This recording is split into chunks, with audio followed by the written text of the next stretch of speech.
jërë ngeen jëf mbokk yi ñuy rafetlu seen ànd ak seen émission autour du micro tey ñu fi dalal Cheikh Gueye maire Dieuppeul Derklé ñu xam ko bu baax a baax ci taxawaayam ci li nga xam ne moo di ci wàllu politique mu nekk ci parti bi di LD dina ma leeral sànq ndax LD debout wala LD assis la bokk ban la ci bokk parce que bu amee bu debout am na bu assis donc forcément mais ñu gis ko tamit ci taxawaayam mu nekk adjoint fële nga xam ne moo di ville de Dakar taxawaayam ñëpp rafetlu ko ci mbiru Khalifa Sall ndaxte bàyyiwu ko benn yoon ci jafe-jafe yu muy dund tey dañ ko waxtaanee monsieur le maire nga nuyoo après ñu continuer waxtaan bi. jërëjëf Pape Alé maa ngi am mbégte dalal la fii ci mairie bi ci commune bi am mbégte aussi di waxtaan ak askan wi di la jaajëfal aussi ci émission bu mag bi ndax lu am solo la ci réew moo xam ne bëgg na moom boppam bëgg nay leeral bëgg nay leerlu ma jàpp ni lu mel nii nit ñi war nañ ci sawar war nañ ci taxaw war nañ ko déglu war nañ ko parce que liy yokk réew mi te lépp loo xam ne day yokk réew mi yëfu réew mi yëpp la kenn ku nekk war na ci dugal loxoom kenn ku nekk war na ci jàpp kenn ku nekk war na ci wax. laaj bu njëkk bi moo di dafa mel ni lancé ngeen benn mouvement rassure bu gis pour samp candidature Khalifa Sall est-ce que priorité la woon instant bi alors fi ñu toll nii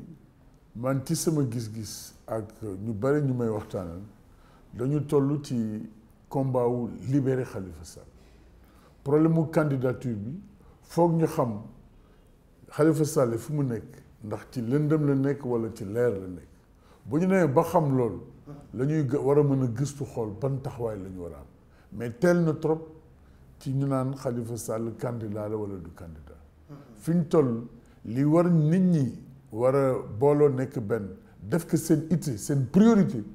mooy nu Khalifa Sall mën a fexe ba génn fi mu nekk bu génnee fu mu nekk ba noppi bu ñu defee analyse contexte politique bi ñu soog a xool ban position ak ban posture la ñuy am ci élection yi ñu dem. Cheikh ñu bëri dañuy wax ne li yóbbu Khalifa Sall li yëpp ay nitam ci leen bokk parce que moom mosoo koo dégg mën a candidat la kuy waxal yàlla te yàlla tax mosoo koo dégg tamit mu wax bu ñagas mais dafa am benn effet de mode ñu candidat dina jàkkaarloog Macky Sall mu bañ ko ba tamit di yëpp dal ko ci est-ce que d'accord nga ci loolu. waaw loolu ci fànn mën nañ ko nangu ndax moom ci boppam ba fi ñu toll ni kenn mësu ko dégg mu def déclaration bu leer ni day samp ndëndëm ci élection présidentielle mais am na taxawaay ak nit ñi am na fu ñu ko féetale woon foo xam ni jàpp nañu ni war naa mën a sóobu ci élection yi loolu bokk na ci li tax nit ñi commencé woon ko di ko tam pouvoir bi commencé woon ko bàyyi xel def ay jéego yu mag jëm ci moom pour xool ni comme que kii am na doole te nit ñi am nañu mbébét bi ñu am ci moom nañu fexe nu ñu lëkkaloo ak moom loolu sottiwul ñoom ñu jàpp ni li nit ñi di wax dans la conscience collective que kii mën na nekk ak potentiel adversaire te mën na xajamal cere ji nañ ko faagaagal man jàngat boobu laa ci am mais moom ci boppam li mu dékku ci jafe-jafe ci biir bu gàtt boobu dafa métti d'abord problème am ak son parti le parti socialiste problème ak en tant que magistrat de la ville ni ñu ko pamtee xam nga problème ak l'opinion nationale bi nga xam ni ñi ngi doon xool kan moo war a mën a nekk candidat parce que xam nga réew mi saa ñu dëgmalee élection xel yi dañuy xalaat di gëstu di roon ni élection yi ñu dëgmal kenn moo ci war a mën a nekk candidat noonu la nit ñi di xalaat diw ndax war na ko mën a nekk ak diw di bu ko nekkee sax day góomu mën na peser quelque chose sur la balance diw mën na ko nekk donc ci loolu la nit ñi jàppoon ni élection yi ñu dëgmal Khalifa Sall nekk maire Dakar ñu delloowaat ko lenge yi mu falaat ko deuxième fois gis liggéey bu mucc ayib bi nga xam ne def na ko ci Dakar xool épaisseur am trajectoire am xool surtout dimension internationale bu mu am nit ñi jàpp ni kii kat war na mën a dugg ci làmb ji samp ndëm na ñëpp pour mën laaj réew mi loolu mooy li nga xam ni moom mooy la am mais li ci xew gannaaw si bon mi ngi noonu. mais wàccaay boobu yëpp bu nekkee ne yow boo ko xalaatu nit ñaa ngi koy nësër ngay teg ay jéego parce que moom mi ngi doon def tournée politique di teg ay jéego ci lu bari lu gouvernement bi samp défier na leen ci référendum bi oui mun a non lu baree bare est-ce que foogoo ne tamit war nga ñàkk sa bopp te am taxawaay boo xam ne kii bu la naree songu sax dina xam ne yow pare nga pour xeex ak moom. xam nga wolof def naan bu nit ñi xamee foo jëm doo àgg loolu lu muy ëmb dafa bari nit ñi mën nañu xam fa nga jëm mais nga àgg c'est-à-dire waxin la bu nit ñi xamee foo jëm doo àgg da nga war xam ni fi ma jëm la ma fay yóbbu na ma fay demee war naa am kàttan ak jël matukaay yoo nga xam ni dara du ma mën a tee àgg fa ma jëm ñàkk sa bopp ñàkk ñi ngay àndal ñàkk fi nga nekk ñàkk sa diggante ak askan bi ba gis-gis bi ñu am ci yow dégg-dégg bi ñu am ci yow dégg-dégg bu rafet lay doon kenn du xajamal baat ñu bott seen mbir mais xoolal mag ñi mag baax yi fi nekkoon ñëpp wala yonent beeg yëpp mais fañ doon jëm yëpp dañ doon lëkkaloog ay jafe-jafe mais teewul ñu àgg fu ñu jëm naa dégg ci sëñ Moussa Ka sax mu naan yonent bi laata mu doon xeyrul anbiya mais fanaan na ciy xunti fanaan ci ay doj ànd ak Ababacar lu nekk muy daj bu mu juddoo màkk ñu génn ko fu mu ni fan lay jëm naa dem Taïf nga xam ni mooy sama dëkku yaay ay xale lañ ko booleel ñu koy sànni xeer mais mu gestu wuti Médine jamono yu Yatrib la tudd mais bu mu fay bopp ko dégg dañ ko lal tappi bi naan ko taalal albadru alayna donc nit ñi yàlla bala ma la jox mbir yi foog nga attan yenn bi ay nattu la ay jafe-jafe la nattu yooyu nag foog nga attan ko foog nga ñàkk sa bopp foog nga waajal sa bopp yi mooy ci bépp fànn say àndandoo say entourage say nekkin say waxin say jëfin say dem say jóg say yëngutu loolu lépp da nga ko war a def ba lépp luñ mën a def it du la tee yow àgg fa nga jëm parce que jóg di dem yomb na mais àgg fa nga jëm moo jafe. ci àgg fa nga jëm boobu gis nañ tamit ne est-ce que amul dose de naïveté foog ne wéy parce que tamit li may wax rek la vocation naturelle de tout homme politique au pouvoir c'est de chercher par tous les moyens conserver ko moyens yooyu nag boo amee moralité ak scrupule mën na am jomb na du ma yegg fii bu amul scrupule ak moralité lu mën dina ko def pour xañ la ko. xam nga c'est la nature de la personne. Khalifa Sall éducation bi mu am jaar-jaar bi mu am politiquement maître penseur li ñu ko jàngal ci politique Khalifa même au niveau de la mairie c'est pas nit kuy fexeel nit wala nit kuy yéene nit lu dul jàmm toog naa benn bis ci réunion bureau municipal le secrétaire général de l'époque ñëw wax fañ wax ju ñagas joo xam ne ñun ñu toogoon ci salle bi yëpp dañuy jaaxle naka la nit ki mën a waxee lu mel ni Khalifa Sall mais mi ngi toog di ko déglu ba mu noppi ña jógoon bëgg defante moom Khalifa Sall def na lu seen yoon yan lay wax wala man lay wax ba réunion ba pare ma dem ci moom lu ko waaw yow lii nga toog di seetaan nii lu muy tekki mun ma may Cheikh lu may def kii lenn rek nga mën def dàq ko boo ko dàqee lu mu lay jëriñ teguñu ci ay fan waa ji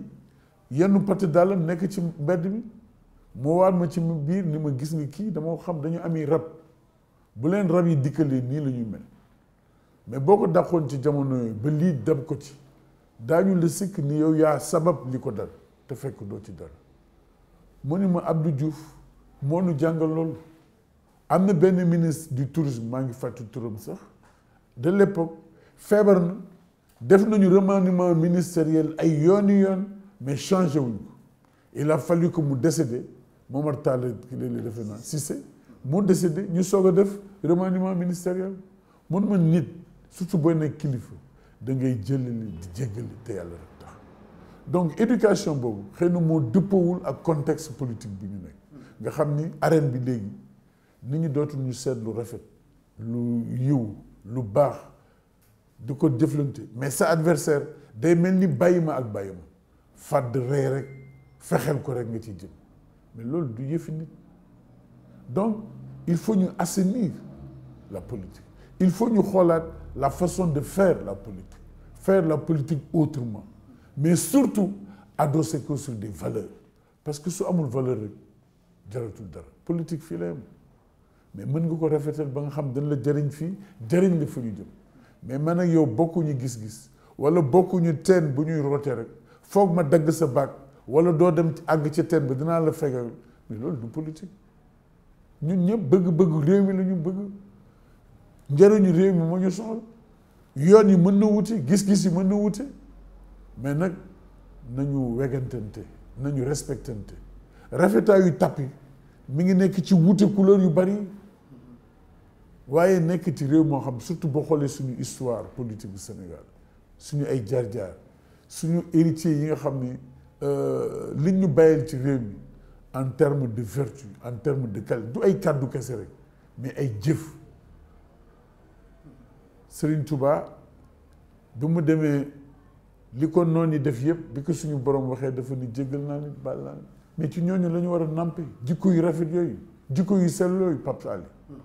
mën nañu bañ a bokk veeru lunette yi ñuy takk bañ a gis la même chose mais bu ñu toj veeru kenn na ku nekk xool fa mu bëgg xool nañu wegante ci ay xalaat te culture débat mooy culture différence mais bu fekkee suñu ay idée juyoo na rek da nga ma bañ da nga ma iñaane wala loolu mooy lan mais li nga doon mënoo tere keneen bëgg ko aussi ki nga bëgg du sa wujju nawloonteel ak moom waxtaanal ak moom bokk leen gis-gis taaralal mbir mi mais nii laa bëgg rek keneen waru ko bëgg keneen waru fa xool wala ko fa xool ma faagaagal mbaa ma fexel la loolu ban réew. mais est-ce que foogoo ne cassure bi lan moo ko indi parce que li ñu dund diggante 2011 2012 synergie bi population bi wane woon ba mën a fal le président Macky Sall subitement on se pose une question ñu nekkat ci tension boo xam ne c'est identique ak lu ñu duggoon préélectoral entre 2011 2012 dinañ ci ñëw sax ci question yi cassure bi fan la tàmbalee. alors cassure bi li ko sabab il faut que nga delloo ci assise nationale parce que essentiel lu Benno Bokk Yaakaar ci assise nationale ñoom ñu ngi woon ci Benno Siggil Sénégal def ay lël génne ay këyit bind fànn yu bari ñu bokk ci xalaat bokk ci gis-gis fas yéene ànd ci dem mais boobu temps Macky Sall mi ngi woon ci beneen langue biñ demee ba Benno bëgg Siggil Sénégal déggoowuñu pour am benn candidat mu am cassure benn ci candidat wu Benno Siggil Sénégal yi génnul deuxième tour ak Ablaye Wade ñoom aussi la ñu sasoo woon ni candidat opposition bu génn deuxième tour daañu ànd ak moom la àndoon la newoon Benno Bëgg Sénégal yëpp bien que amoon nañu différence seen biir ñëw mab bu fekk si Macky Sall ànd ak moom la ñuy wuute yëpp ci Benno Siggil Sénégal mais nangu nañu ànd ci Benno Bokk Yaakaar Benno Bokk Yaakaar boobu taxaw nekk coalition amul lu ñu ay séminaire pour redresser pour d'accord ci ay plateforme pour d'accord ci amelin ak doxalinu réew mi mais tout simplement dañu soutenir candidat Macky Sall rek pour mu nekk président de la République candidat Macky Sall aussi ñëw def ay déclaration yoo xam ni c'était justement pour capter électorat wu Benno Siggil Sénégal mais électorat Sénégal bi li ci ëpp lu ci bari dëppoo ak li nga xam ne moom la assise nationale yi waxoon la patrie avant le parti la vertu politique vertueuse donc un certain nombre de valeurs yoo xam nit ñi ne war nañu mën ànd ci loolu mais ça c'était le discours c'était une profession de foi mais dans les faits Benno Bokk Yaakaar nekkul woon coalition boo xam ne nit ñi dañ doon daje di gisee di waxtaan di redresser di def ay débat de fond pour accorder wu ci direction bi nga xam ne moom la ñu war engagé mu commencé di am ay problèmes à l'intérieur du parti de Benno Bokk Yaakaar qui était Benno Siggil Sénégal. Bon, provoqué par le président. Absolument. Ce qui fait que tous les grands partis yi formé woon à l'origine Benno Siggil Sénégal ba ñëw Benno Bokk Yaakaar dafa am cassure parce que tête pensante yi ou ce qu'on appelle les secrétaires généraux ou présidents de parti boo xoolee ay dinosaures la ñu woon dans leur propre parti bu mu amee ay contradiction wala gis-gis boo xam ne correspondre loolu ak gis-gisu direction bi rek ñu considérer le comme quelqu'un de pestiféré. mais parce que secrétaire général peut-être seen carrière lañ doon gérer fin de carrière bokkul ak jeunes yu am ambition pour. parce que les jeunes yi nekkoon ci parti yooyu leur problème ce n'était pas seulement régler problème mu présidence mais leur problème c'était d'ouvrir des perspectives claires pour le pays donc accordé wu sur de véritables changements sur une véritable alternance à tous les niveaux. C'est pourquoi d'ailleurs nga gis toutes ces questions-là qui nous rattrapent mais en principe avec la deuxième alternance waroon nañ ko régler depuis mais les questions de mouvement dans le système éducatif mais on a vécu ça contexte bi ñuy fal Macky Sall. D'ailleurs mooy premier acte bu mu posé ba mu bañ ko falee. Donc si avec l'élection de Macky Sall on avait organisé de grands séminaires de grandes assises pour réfléchir sur des questions et construire un consensus questions yooyu du ñu rattraper parce que moi je fais partie de ceux qui pensent il y a des questions sur lesquelles aucun parti seul ne peut pas régler. am na question yoo xam ni mi ngi njatt réew mi di question yu am solo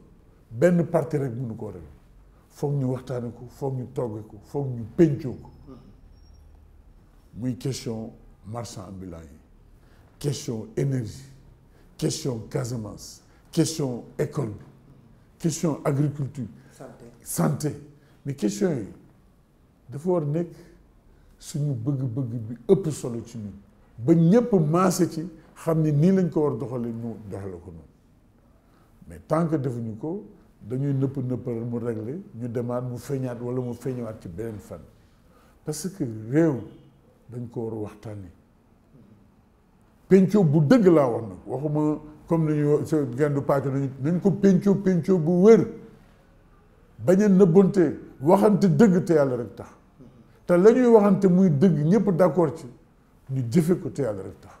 parce que loolu mooy njëriñu réew mi loolu mooy njëriñu doomu réew mi loolu mooy jëriñ ëllëg réew mi aussi. dellu si waat ci mbiru Khalifa Sall est-ce que foog nga ne yaay une sainte alliance véritable ci yéen ñëpp ñu ànd derrière Khalifa Sall parce que am na ay velléités yenn membres yoo xam ne désormais boo leen déglee ils sont plus proches du pouvoir que Khalifa Sall. waaye mooy li ma la wax aussi sànq junj naa ko tuuti dugguma ci biir c'est-à-dire lan mooy politique Pape réew mi bare nañu nekk ci politique wutuñu fa dara defuñu fa dara dañu war a génn ci politique du defar sa bopp politique du wut alal politique defar réew mi la xam nga kenn ci ñun mënul tabax benn tali ni tali bi suñu waa koñ rek a fiy jaar kenn ci ñun mënul tabax école ni école bi suñu waa kër rek a fay jàng kenn ci ñun mënul tabax dispensaire ni dispensaire bi suñu waa kër rek a fay faj mais bés bu ne kenn ku nekk ci ñun joxe luy tabax tali luy tabax dispensaire wala école boo jëndee tissu foog ñu fay taxe boo jëndee suukar loo mënti jënd dañuy fay ngay fay taxe yooyu la ñu dajale mu nekk budget état bi ñu fal président de la république ngir bëgg budget boobu ñu ko dénk muy alalu réew mu def ko fa nga xam ni fa la askan wi bëgg ñu def ko fa pour ñoŋalal réew mais ñu fal en même temps ay députés yoo xam ne bu ñu demee assemblée nationale bu ñu jëlee alal ji war ko def fenn ñu xool ndax fañ koy def itteewu askan wi bu dee itteewu askan wi ñu voté ko bu dul itteewu askan wi ñu bañ ko voté loolu mooy politique du wax lu dul dëgg politique nga baal ma ci kii du fenn pour am mbooloo politique dafa sell dafa yiw donc ci dëgg politique boobu la ñuy def mooy politique bu valeur booy def kii def politique valeur mënul yem ak ki nga xam ni politique am ci privilège la ko teg du benn c'est pas la même chose damay def politique pour am lii damay def politique pour nekk lii damay def non looloo tax d'ailleurs question wu transhumance sous Ablaye Wade posé woon nañ ko gis nga aussi loi bañ ca voté woon mais avec Macky Sall transhumance bi dañ ko am beneen forme tey ñu ngi théoriser sax beneen forme de transhumance sédentaire maanaam da ngay nekk fi nga nekk comme kañe rek fu mu nekk lay nekk di gas du déplacé wu donc da ngay nekk fi nga nekk nekk sa parti di yàq mbaa lu nit ñi nar a def nga xëpp ci suuf fekk yaa ngi liggéeyal keneen mais loolu bala koy nit ñi di xam ak di ko ràññee wala di ko gëm dana fekk béy wéy na mbuus loolu mooy pexe yi bees yi nga xam ne gars yi dañ ko génn donc il faut ñu xalaataat politique ak definu politique ba jàpp naa ni man Khalifa Sall du mborom parti wala parparlo li ko dal mën na dal ku nekk parce que dañ naan ëllëg kan moo ci topp de fait que combat wu pour libération Khalifa Sall dafa weesu combat wu parparlo combat wu dignité humaine combat wu démocratie la combat wu indépendance justice la combat wu wàccoog ak yelleefu doomu aadama la képp koo nga xam ne nag loolu soxal na la defe naa ni war nga ci dugal sa loxo war nga ci taxaw ndax mi ngi ñoom la rek bis dina ñëw mu dal sa kaw et boobaa da nga soxla ñu la taxaw loolu tax ñun mbirum Khalifa Sall bi ñu dugg ci soobu ci parce que ànd bi àndu naw la rek ak rafetal Khalifa Sall dama liggéey ak moom lu toll ci juróomi at ci ville de Dakar nekk premier adjoint taxawal ko teewal ko waxal ko teewal ko ci bitim réew xam ko xam ki mu doon xam aussi qualité yi lu mu làmboo mais kooku même bu ñu bokkul parti est-ce que xel mën na nangu lii ko dal ko ma wan ko ginnaaw di am yeneen pexe rafetul jaaduwul dëppoowul ak suñu ay cosaan dëppoowul ak suñu ngëm-ngëm parce que man dama jàpp ni ñun ñëpp dañ koy wax rek mais nañu ko jëfe ñun ñëpp gor lañu gor nag mbaa jullit mbaa aji gëm ñaar Serigne Cheikh daan na wax ni nit dana ko bëgg nit dana bëgg doon gor nit dana bëgg doon jullit boo dee gor tuuma du la tegu mukk boo dee nattu aussi tuuma du la tegu mukk alors li koy dindi rek mooy wàkkilu ci yàlla gëm yàlla même booy wéet nga xam ne lii moom mooy dëgg naa ko gëm te yàlla rek tax mais est-ce que tey jii démission juge Ibrahima Dème est-ce que te mu yëngul magistrature bi boo toogee avec le recul booy jàng da ngay wax ne liñ doon wax yëpp kenn ku nekk ci biir génn na ko wax te kenn sañu koo tontu ndax la mu wax du koo dund. xam nga am na sa émission yu may dégg sax benn ci ñoom dellu si nga ci lu yaatu te ni wax ji kat du samay wax teg magistrat yi ñoom ñu wax jàngoro ba leen dal xam nga démission juge Ibrahima Dème du lu bees démission woon na daaw. conseil supérieur magistrat. ren mu démissionné waat mais am na lu muy tekki malaise vraiment ña nekk ci justice nekkuñu à l'aise moom nag lu tax moom kenn mu jóg di wax yu mel noonu li ko mën a sabab mooy peut-être dafa am jom waxuma ne ñeneen ñi amuñu jom de peut-être dafa am lu mu gëm peut-être am na loo xam bëgg ko fa fekk bëgg ko fa xaar ba lañ ko ciy boole moom mu génn wax ni lii dal sama justice te dëppoowul ak sermon bi nga xam ni moom laa waate woon danaa ci génn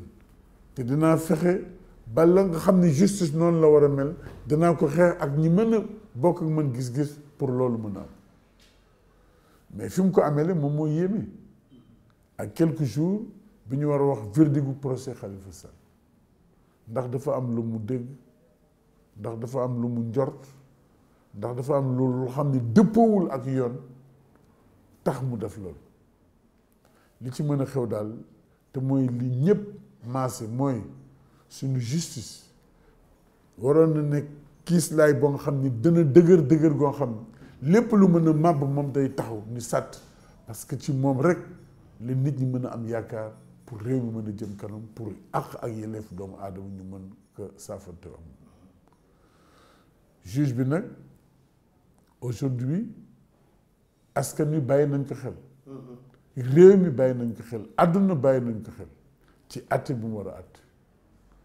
du ma fàttaliku baatu maam Abdou yu tedd ba mu doon wax juge bi ba ma fàttaliku hadiisu yonent bi yonent bi doon na wax ni ñetti façon juge moo am juge bi nga xam ne xam na yoon tey doxal yoon ak juge bi nga xam ne xam na yoon te du doxal yoon ak juge bi nga xam ni xamul yoon te du doxal yoon ñetti juge yooyu kenn rekk ci dem aljana ñu ne ko kenn mu ne kii xam yoon tey doxal yoon man de ñaan naa juge Lamet yàlla na dem aljana mooy yàlla na xam yoon tey doxal yoon te gëm naa ni bu ñu doxalee yoon procès bi nga xam ne ñun ñëpp seetaan na noonu avocat wu défense bi wane nañu xarañ boo nga xam ni lañ fa wax doy na sëkk pour que Khalifa Sall ñu mën ko bàyyi mu ñibbi kër et ci biir témoignage yi kenn koo xam ne nit ñi xaaroon nañ ko ci ma ciy profité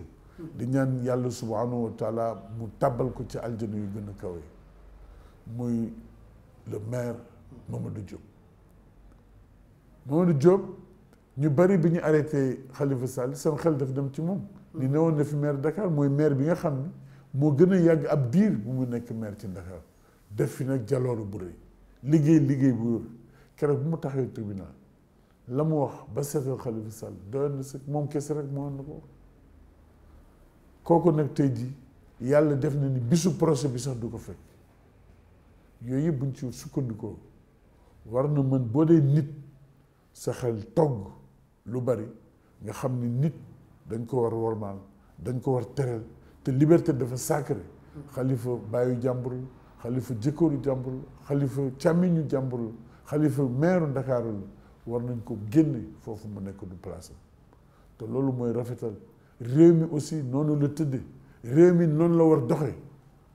nañuy jëflante lu rafet àdduna dafa tëradi luy am suba yàlla rek ko xam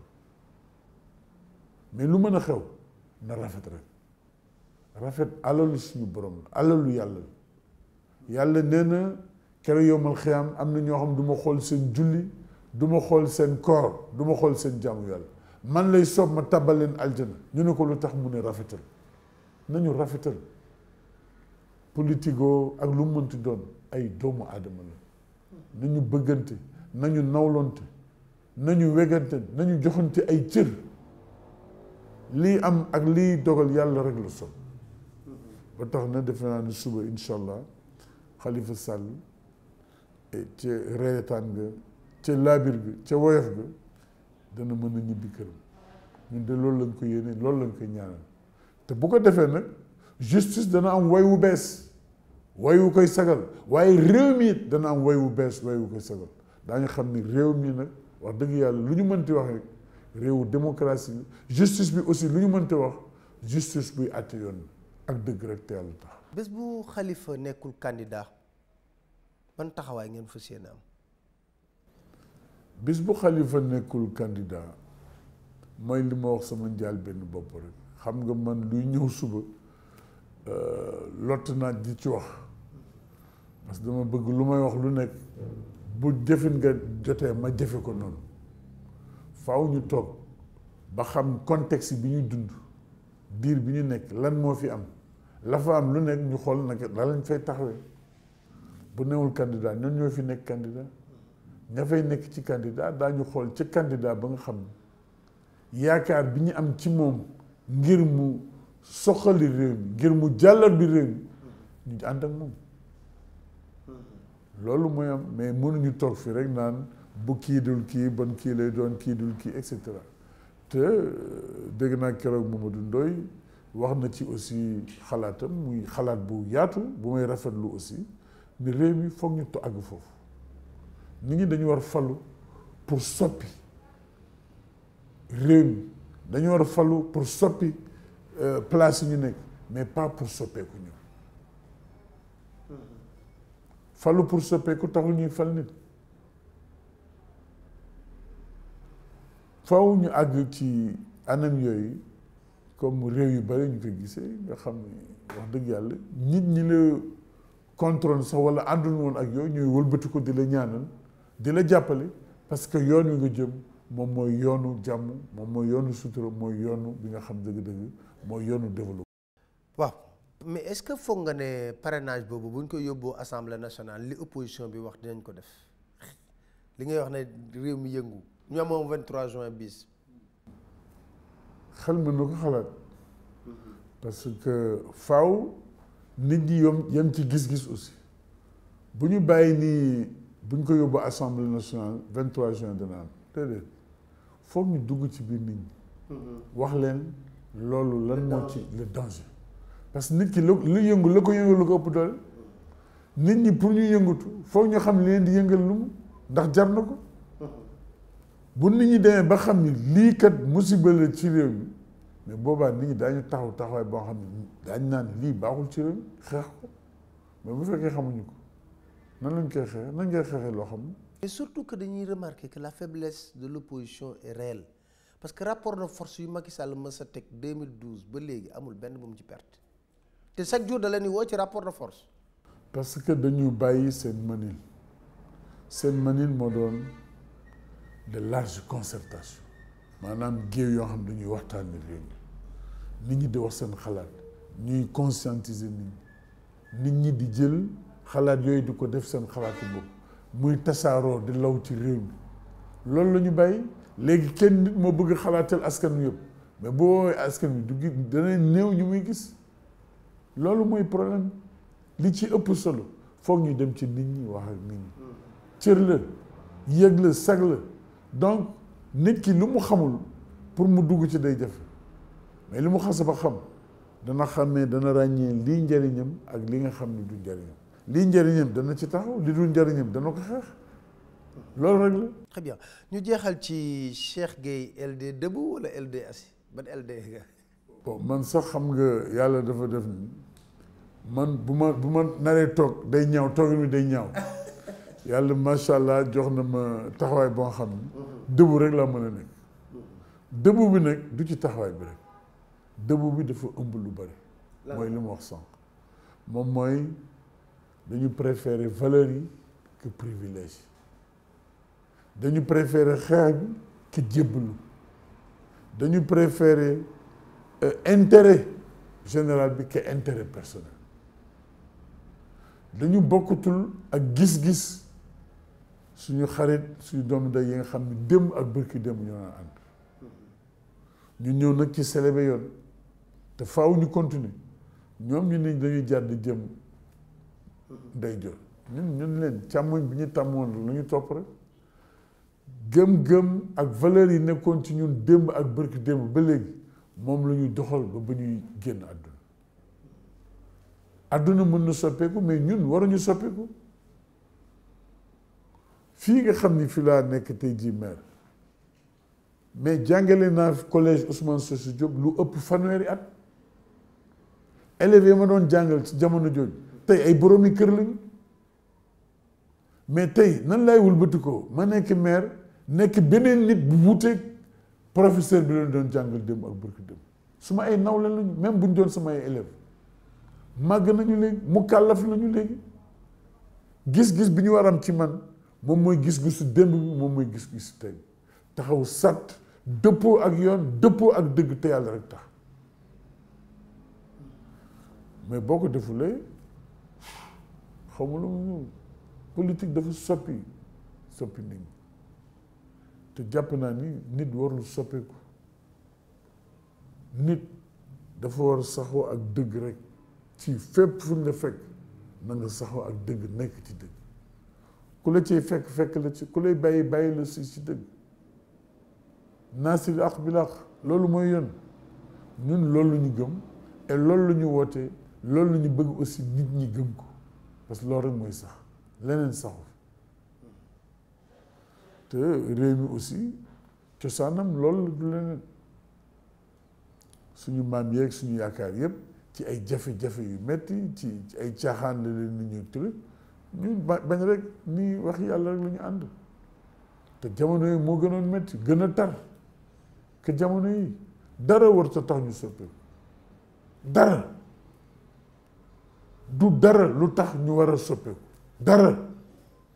alalu àdduna jaru ko, teranga àdduna jaru ko, turu àdduna jaru ko, lépp day jeex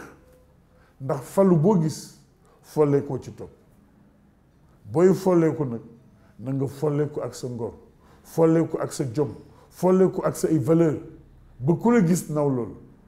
xam ni yàlla mooy joxe, yàlla mooy xañ. yàlla mi la joxoon moom moo la xañaat, waaye sàggante woo wala yaafusloo wala weccoo wuñ la ba tax nit ñi jépp la ba folli. man gis-gis boobu laa am et loolu laa gëm aussi. yàlla bu ñu soppeeku, yàlla bu ñu bew, yàlla bu ñu réew, yàlla bu ñu rëy, nañu nekk ay nit yu dëppoo ak àq ak yelleefu doomu aadama, gëm yàlla, jàpp nit ñi te yàlla rek tax. LD Debout aussi loolu lay woote. moo tax ñi ne woon ñi gënoon ràññee ci LD mandarga LD ñu ngi ci LD Debout. ma jàpp ni suñu camarades yi yàggatul xëy na bu ñu delloosee seen xel ba xalaataat daañu xam ne wax dëgg yàlla dëgg gaa ngi fi nañ daan ànd démb ak bërki démb ñu ñëw fekk ñu wéyal liggéey bi. jërëjëf Cheikh Gueye maa ngi lay sant la gërëm avec ce message fort et poignant sur li nga wax ci affaire valeur moralité. def naa réew mi moom lañ gën a tumurankee jamono ji parce que daal nañu wax ne on va bâtir une nouvelle république ay vertu ak yooyu, mais defe naa tey jii kilifa yi yëkkati kàddu yëpp ci affaire moralité la ñuy wax ne morale bi moom problème. D'ailleurs moom la juge dem wax nee na crise de moralité lañ am fii au Sénégal boo xam ne war nañ ko mën a régler. loolu nag njiit yi nekk ci kanam ñoo war a wax jonne la bon exemple ñu topp leen. waaye bu nekkee ne kilifa day wax mu dañ. bu nekkee ne kilifa daanaka ci fo la nekk ak caaxaan ak jaay doole dina jafe lool. daanaka askan bi tamit topp la sant di la gërëm bu baax a baax di sant di gërëm mbokk téléspectateur di leen dig daje ci seen benn émission autour du micro incha allah.